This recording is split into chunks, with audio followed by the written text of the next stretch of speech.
చక్కెరతో చేసిన పదార్థాలను తిన్నప్పుడు అవి వెంటనే జీర్ణమవుతాయి. చక్కెరలో ప్రోటీన్లు, ఖనిజాలు ఏమీ లేకపోవటం వల్ల వేగంగా జీర్ణమవడంతో పాటు అది అంతే వేగంగా రక్తంలో కలుస్తుంది. దాంతో రక్తంలోని గ్లూకోజ్ స్థాయి వెంటనే పెరుగుతుంది. గ్లూకోజ్ పెరగడంతో క్లోమ గ్రంథి ఇన్సులిన్ను విడుదల చేస్తుంది.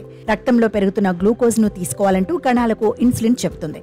చాక్లెట్లు వంటివి తిన్నప్పుడు కాస్త ఎనర్జెటిక్ గా అనిపించడానికి కారణం ఇదే. బెల్లం తీసుకున్నప్పుడు కూడా దాదాపు ఇదే జరుగుతుంది. కాకపోతే బెల్లంలో ప్రోటీన్లు, మినరల్స్ ఉండటం వల్ల చక్కెరతో పోలిస్తే కాస్త నెమ్మదిగా జీర్ణమవుతుంది. తద్వారా రక్తంలోని షుగర్ స్థాయి కాస్త నిదానంగా పెరుగుతుంది. బెల్లం, చక్కెరలో ఉండే క్యాలరీలలో పెద్దగా తేడా ఉండదు.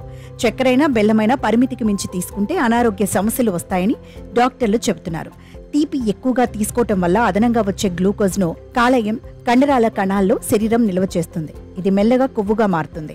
మెదడుతో పాటు శరీర భాగాల మీద దీని ప్రభావం ఉంటుంది. చిన్న వయసులోనే చర్మం ముడతలు పడి వృద్ధాప్య ఛాయలు వచ్చే అవకాశం ఉంది అని వైద్యులు అంటున్నారు. బెల్లంలో కొంతవరకు పోషకాలు ఉండటం వల్ల మితంగా తీసుకోగలిగితే కొంతవరకు మేలు అని వైద్యులు అంటున్నారు. చక్కెరకు ప్రత్యామ్నాయాలు వెతకటం కంటే తీపిని తగ్గించుకోవడం మంచిదని ఆమె సూచించారు. చక్కెరను ఏ రూపంలో తీసుకున్నా శరీరానికి కలిగే లాభం ఏమీ లేదు.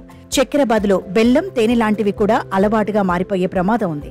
శరీరం బరువు అదుపులో ఉండాలన్నా, రక్తంలోని చక్కెర స్థాయిలు స్థిరంగా ఉండాలన్నా తీపిని తీసుకోవడం తగ్గించుకోవడమే మంచిది అని వైద్యులు అంటున్నారు.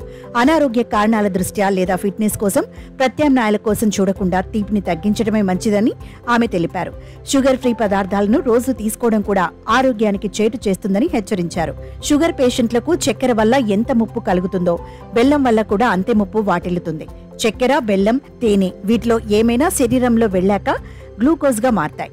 కాబట్టి ఏ రూపంలో తీసుకున్నా డయాబెటీస్ తో బాధపడుతున్న వారు బెల్లం, చక్కెర, తాటి బెల్లం లాంటి వాటికి దూరంగా ఉండటం మంచిదని వైద్యులు తెలిపారు. అయితే మధుమేహాన్ని ఎప్పుడూ అదుపులో పెట్టుకునేవారు, ఆహారం విషయంలో జాగ్రత్త తీసుకునేవారు అప్పుడప్పుడు తీపి తినటం వల్ల పెద్ద ప్రమాదమేమీ ఉండదని చెప్పారు. బెల్లం, చక్కెర, తేనె వీటిలో ఏదైనా రోజుకి 20 నుంచి 36 గ్రాములకు మించి ఉండకూడదని అమెరికన్ హార్ట్ అసోసియేషన్ చెబుతోంది.